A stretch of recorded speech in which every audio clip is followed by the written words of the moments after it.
Spacesuits are crazy expensive, but so are rockets, and now they're getting cheaper. Salem, a mechanical engineer, believes that spacesuits can also become cheaper.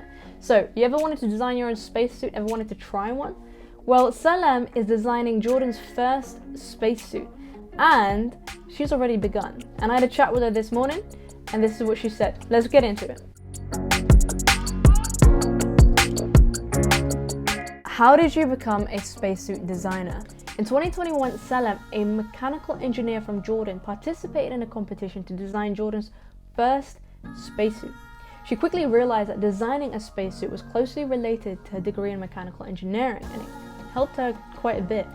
She also had an innovative idea for the cooling system, the life support system in a spacesuit. So the cooling system essentially cools down the astronaut whilst they're wearing a spacesuit because it can get quite hot in there. And this is how it went. I designed a cooling system, which is like kind of a sustainable cooling system on Mars. So the cooling system that she mentions is quite different from the liquid cooling ventilation garment that I mentioned in my video, Surviving in Space Without a Spacesuit. A link to that video is in the description box below. Salem took on the challenge to design Jordan's first spacesuit. The spacesuit Salem designed planned to have a sustainable cooling system for the Martian environment. But she didn't stop there. So that's how it started. But then after that, I designed a second spacesuit, a third and fourth. As I mentioned, mechanical engineering helped Salem design her own spacesuit. And now we will learn how she went about designing her own spacesuit. Maybe this will inspire you to design your own. So how did mechanical engineering help you design a spacesuit? So we are designers, but like more specialized in the machines. Right. So I felt like being a designer, which is the main part of mechanical engineering, is the closest thing to design a spacesuit. Wow. I mean, cooling system is more related to heat transfer and thermodynamics and kind of. However, the materials and the material selection, it goes under the composite materials and strength of materials and how to select these materials. However, the pressure as well and all other elements inside the spacesuit goes for another aspect of engineering as well. You need electronics from inside, so you go for mechatronics. So it is taking some part of each part of mechanical engineering. So Salem designed 4 different spacesuits, a few on her own and the latest one with her team, Stellar Team. The first one focused on the materials and the cooling system. The cooling system is different from NASA's spacesuits, which is an active cooling system and uses a liquid cooling ventilation garment. This requires water and an electronic system to work. Instead, Salem uses a passive cooling system, which does not require any water or power. Instead, it uses the difference in temperature of the body of the astronaut and the outside environment to keep the astronauts cool. So Salem uses a conductive material, aluminium. And basically that takes the heat from the body and transfers it through the cooling system and dumps it through a sink, which gets rid of all the excess heat. And this actually only works in the Martian environment, so on the moon or Mars, gradually cooling the astronaut. So pretty cool, right? But how exactly does this work? If you are staying on Mars, this cooling system will work because of the difference of the temperature. And I used like thick systems, which are the thermoelectric devices. The passive doesn't need any system or external power to work. It only works by itself by being in an environment that helps it work. So while we are on Mars, we're gonna have that difference in temperature, which is minus 60 degree outside environment of average temperature of Mars and the inner normal temperature of the body.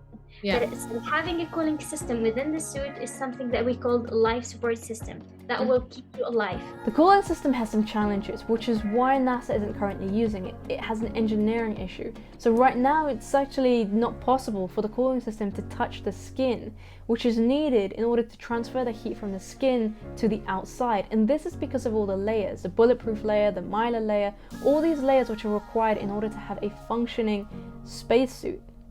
The interesting thing about this cooling layer though is that it produces millivolts, and millivolts you can actually use to charge your phone in space, although very slowly because millivolts aren't a lot. So the benefit of Salem's cooling system is that you can go on longer spacewalks. The current cooling system that NASA is using needs ice water to melt in order for it to work and a battery. So you can go on a spacewalk for roughly 8 to 12 hours.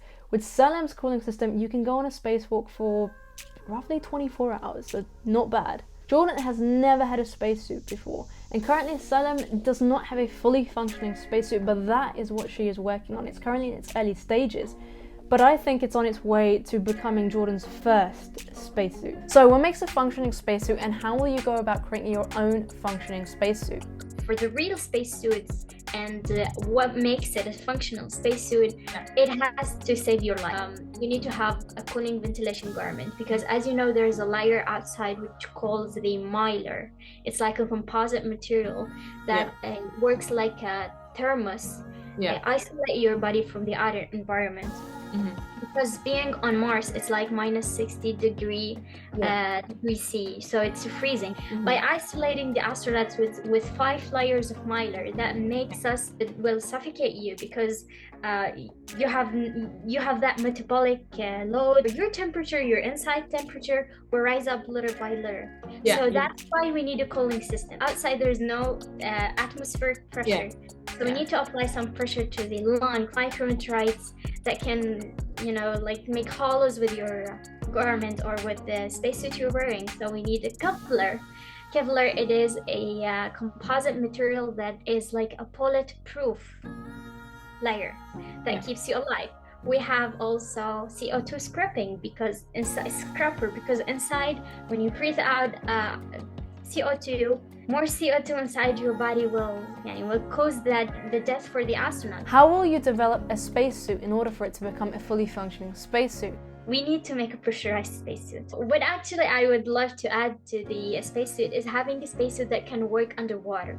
It's like an AVA spacesuit. We need some communication system. I really wanted to work more on the communication systems, because we were mainly focusing on the engineering part. Salem's fourth and most recent spacesuit was inspired by the Artemis mission spacesuits, and it has the functions of a life support system. So it has a cooling system, it has an anti-fogging system, air purifier, and a CO2 scrubber. It also has some smooth biomechanics to allow for free movement. So that basically means it has these bearings on the shoulders, waist, and elbow. But for her next spacesuit, she's planning for it to be pressurized. It also will be able to function underwater and have some comms added as well.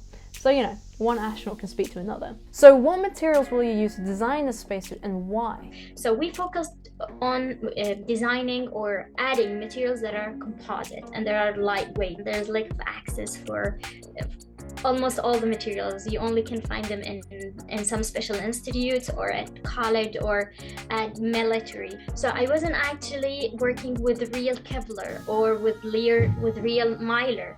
For example, we were working on some materials that are doing kind of close function to the real materials. For now, we can say the materials I've used, they were just for prototyping. How did you design the aesthetic of the spacesuit? Did you have a fashion designer working with you? So Salem had a tailor in the team that supported the design, the outer garment of the spacesuit. She would draw the designs and the tailor would go and create them, bring them to life. One of the spacesuits that Salem designed was actually made for the body shape of a woman. You see, a lot of the spacesuits that we see sometimes are made for the body shape of a man. So, and I'm not saying these are the NASA or Artemis spacesuits, just some of the general analog astronaut spacesuits. So what she wants to do is she wants to create more spacesuits that have that comfortable fit for a woman's body. So I'm going to be posting a second part to this video where Salem explains how to put on a spacesuit. And she tells me a little bit more about the organization that she is working with to design a woman's spacesuit. So has this inspired you to design your own spacesuit? Let me know in the comments below. Don't forget to drop a like, comment, and subscribe. And until next time, stay safe, and hopefully one day I will see you in space.